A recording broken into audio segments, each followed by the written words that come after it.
are two ways in which God works in our life. And both the ways are supernatural and powerful. One way that is called as miracles. God is a miracle working God.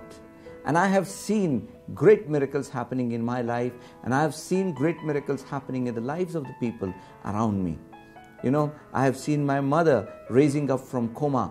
She was in coma for 2.5 months. I have seen the supernatural provisions of God. I have seen God working great miracles. But let me tell you one more thing. Working of miracles is not the only way God works in our life. Rather, working of miracles is not God's first choice of working in our life. The first choice of God working in our life is in the book of Proverbs, chapter 10, verse 22. It says, "The blessing of the Lord, it maketh rich, and he addeth no sorrow with it." The second and the better way, or the preferable way of God working in our life, is called as the blessing. We have to learn how to move under the blessing. Let me just explain this word. It says, "The blessing of the Lord, it maketh rich." You see, when we get something in our life, we think that it's a blessing. Like, for example, we often say, "I'm blessed with this car," or "I'm blessed with this laptop," or "I'm blessed with this watch," or it's not that you're blessed with that, but it is the blessing that has got you that. When Bible talks about rich, it's not just talking about financial prosperity. It is talking about good health. It's talking about peace. It's talking about, joy in our life. Do you remember when Ahab was the king of Israel and Elisha was the prophet?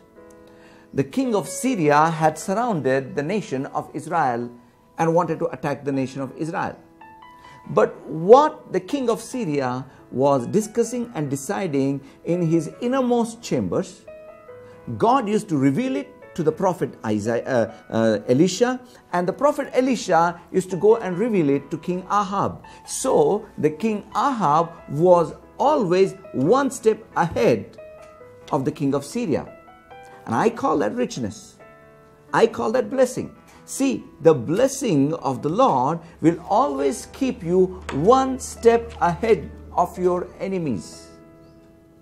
And in the book of Genesis, chapter 1, verse 28, if we just read, Bible talks about what he did on the last day. He created man. In verse 27, he says that God created man in his own image, and in the image of God created him, male and female created he them. And then what he does, he blessed them. God blessed them. What God did was, he brought man out. Man was in God. And God brought him out, and first thing God did is blessed him. And then God said that you go, be fruitful, multiply, and have dominion, and all those things. You see, the reason he blessed him before telling him what to do is because it was the blessing that would help man fulfill his purpose. If you want to fulfill your purpose in your life, you need to understand the power of the blessing. And before I close, let me tell you good news. That when you have believed in Jesus, it's not that you're going to be blessed, but you know the truth that you are already blessed. You are a blessed person, and allow that blessing to bring in your life everything that you need. Allow that blessing to take you further in your life and give you the victory. Amen.